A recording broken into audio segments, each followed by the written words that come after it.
Hi, welcome to this episode of The Daily. My name is Brendan Malone. Over the weekend, there was an article in the paper about some new research that's being done into sexism, and apparently there is a new form of sexism. Well, this is not new, it's been around for a couple of years now, but there's this new made-up terminology that's being thrown around called benevolent sexism.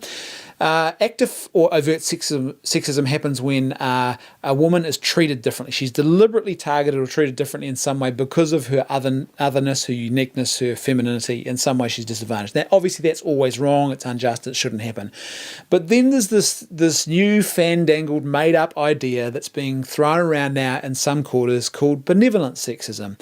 And that's this idea that people, particularly men, when they reach out to a woman in caring, nurturing and protective ways. In other words, they show authentic masculinity. They are good men who show care for the woman around them by taking the gift of their masculine strength and turning it outwards to nurture, care, protect those women, that they are somehow being benevolent sexists, and they are reinforcing this idea that women need men's help.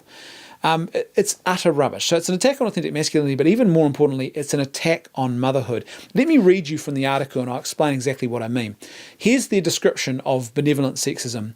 It's when women are seen as needing a man's protection and praised for being in traditional, warm caregiver roles.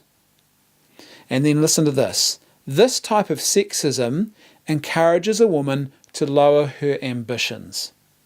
In other words, if a woman is praised for being a warm caregiver, which obviously everyone knows we're talking here about motherhood, that's really the role we're talking about here, that a woman who is engaged in a warm caregiver role, so as a mother or possibly, I guess, as a loving wife, has somehow lowered her ambitions if she embraces those warm caregiver roles. That's effectively what is being said here. Now that's an absolute load of rubbish. If you want to talk about lowering your ambitions, if you want to talk about what role is more important or less important in society, the reality is this: anyone can apply themselves and achieve a career, and anyone can apply themselves and achieve fame. Anyone can apply themselves and achieve greatness in sports or arts or any other type of arena if they're willing to do that. But to apply yourself to the role of motherhood is a profoundly beautiful and wondrous thing. You cannot underestimate this, and you are belittling motherhood, and you are attacking mothers all over the world when you try and claim that is a symptom of a lowered ambition, or that somehow you've failed in your duty of woman because you are not seeking out this grand career, or you're not seeking out whatever it is that's considered to be more ambitious and obviously therefore more important than motherhood is.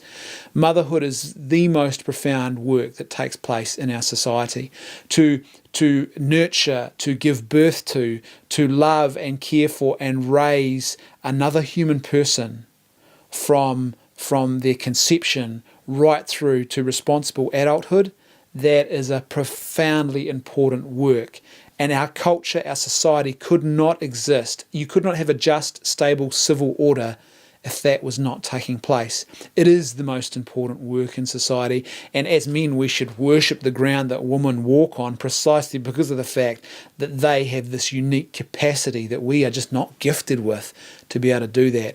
It's a profoundly beautiful and important thing. So let's stop belittling it and insulting women with these stupid terms like benevolent sexism. I'm sorry, it just doesn't wash. If we really want to address the problem of rape culture and misogyny, then guess what? You need to actually encourage men to step up to the plate and be real men. And that means encouraging, not discouraging, encouraging men to be lovers, carers and nurturers for the woman in their lives. If you don't encourage that, then guess what fills that vacuum?